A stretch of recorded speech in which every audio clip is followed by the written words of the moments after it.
2012 کے بعد سے عمران خان کو پھر دوبارہ کبھی سلیم صافی کے سامنے بیٹھنے کی ہمت کیوں نہیں ہوئی؟ ایک جرنیل نے مختلف خواتین کے ذریعے ہنی ٹریپ کے منصوبے بھی بنائے، چالاکیوں کا انجام، سلیم صافی کا تہلکہ خیز کالم۔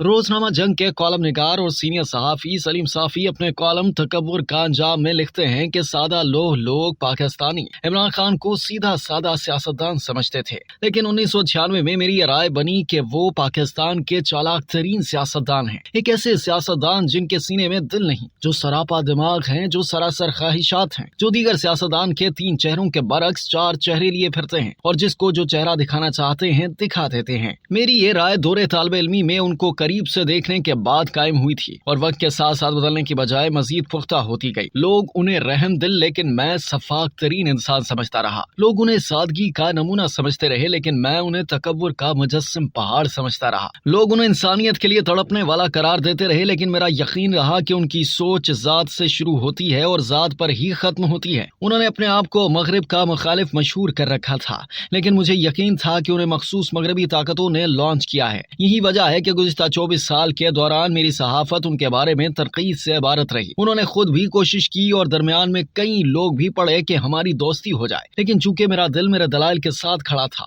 اس لیے مختلف شکلوں میں قیمت ادا کرنے کے باوجود اپنی رائے نہ بدلی۔ میرے بعض ساتھی تو کچھ برسوں سے گالیاں کھا رہے ہیں لیکن میں گزشتہ 20 سال سے گالیاں برداشت کر رہا ہوں۔ وہ پاکستان کی مقبول ترین سیلیبریٹی اور سیاستدان ہونے کے ناطے ٹی وی اینکرز کے شوز کی ریٹنگ کا معجب تھے، لیکن 2012 میں ایک انٹرویو کے علاوہ انہوں نے پھر کبھی میرے سامنے بیٹھنے کی ہمت نہیں کی۔ 2010 کے بعد وہ مغربی طاقتوں کے ساتھ ساتھ پاکستانی جرنیلوں کا پروجیکٹ بھی بنے تو مجھے ان جرنیلوں کے قہر کا بھی سامنا کرنا پڑا۔ ان کے سرپرست جرنیلوں نے میرے خلاف مختلف حربے استعمال کیے۔ ایک جرنیل تو اس حد تک گرے کہ 2014 کے دھرنوں میں عمران خان کی شہ پر مختلف خواتین کے ذریعے میرے ہنی ٹریپ کے منصوبے بھی بنائے۔ یہ جرنیل صاحبان کبھی مجھے پیار سے رام کرنے کی کوشش کرتے رہے اور کبھی دھمکیوں سے۔ 2018 میں عمران خان کو اقتدار دلوانے کے لیے الیکشن کے نام پر فراڈ کا آغاز ہوا تو میں ان چند صحافیوں میں سے ایک تھا جو مزاحم بننے کی کوشش کرتے رہے، چنانچہ میں بھی ان کے سرپرست جرنیلوں کے نمرود نشانوں میں شامل ہو گیا۔ الیکشن ٹرانسمیشن سے اٹھایا گیا اور میں گھر سے اٹھائے جانے کے لیے حملے سے لے کر جنگ اور جیو کے مالکان پر میرے معاملے میں بدترین دباؤ اور سینسرشپ جیسے حربے برداشت کرتا رہا۔ اقتدار میں آنے کے بعد عمران خان نے پہلے ہفتے میں خفیہ اداروں اور FIR وغیرہ کو میرے خلاف متحرک کیا اور میں دعوے سے کہہ سکتا ہوں کہ صحافیوں میں سرکاری سطح پر اگر کسی کی ٹرولنگ پر سب سے زیادہ سرکاری پیسہ خرچ ہوا تو وہ یہ عاجز ہی تھا۔ اس عمل میں کئی دوست بھی دشمن بنے لیکن اللہ گواہ ہے کہ میں بقا کی اس جنگ کو پوری خوش دلی کے ساتھ لڑتا رہا کیونکہ میرا ضمیر مطمئن تھا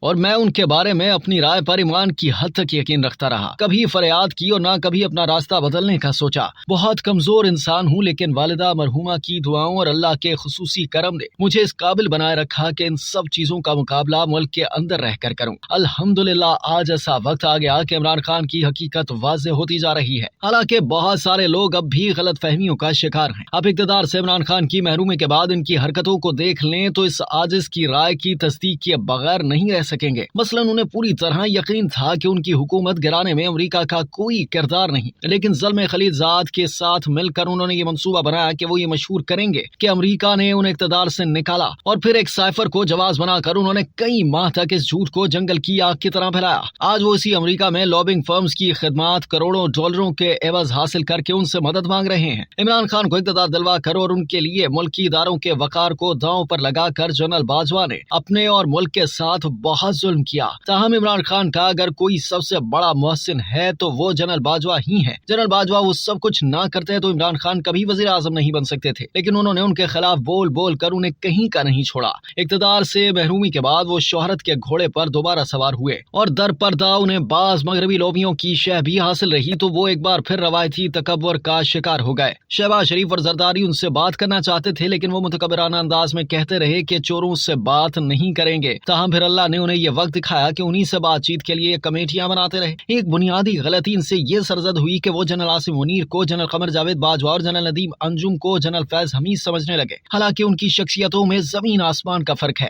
عمران خان مقبولیت کے زوام میں مغربی طاقتوں کی شہ پر general Asim Munir, lieutenant general Nadeem Anjum, major general Faisal Naseer اور بریگیڈیئر فہیم رضا وغیرہ پر بھی حملہ آور ہوئے۔ اپنے قتل کے منصوبوں جیسے سنگین الزامات لگا کر انہوں نے ان کو بلیک میل کرنے کی کوشش کی، لیکن درپردار رابطے اور منتیں کر رہے تھے۔ بات نہ بنی تو مقبولیت کے غرور میں ان سے دوسری بڑی غلطی 9 مئی کی سرزد ہوئی۔ چنانچہ آج آرمی چیف اور DGSI سے ملاقات کے لیے منتیں کر رہی ہیں، لیکن وہاں سے جواب مل رہا ہے کہ آپ کے لیے اب یہ سہولت دستیاب نہیں۔ راتوں رات عمران خان ایسے سر کے بل گرے کہ اب ان کے حریف یعنی مریم نواز، بلاول بھٹو اور مولانا وغیرہ ان جیسے تکبر کا شکار ہونے لگے۔ بہرحال ہم سب اور بالخصوص عمران خان کے سیاسی مخالفین کے لیے خود عمران خان کا یہ عروج و زوال ایک سبق ہے۔ انہیں سبق لینا چاہیے کہ اگر صرف چالاکیوں سے کام چل سکتا تو پھر عمران خان جیسا چالاک انسان کبھی نہ پھنستا۔ اسی طرح عمران خان کے انجام میں مریم، بلاول اور مولانا وغیرہ کے لیے بالخصوص اور ہم سب کے لیے بالعموم یہ سبق ہے کہ کبھی طاقت یا شہرت کے نشے میں مبتلا ہو کر غرور اور تکبر سے کام نہیں لینا چاہیے، کیونکہ رب کائنات ہر گناہ معاف کر سکتا ہے، لیکن تکبر کرنے والے کو ضرور اس دنیا میں نمونہ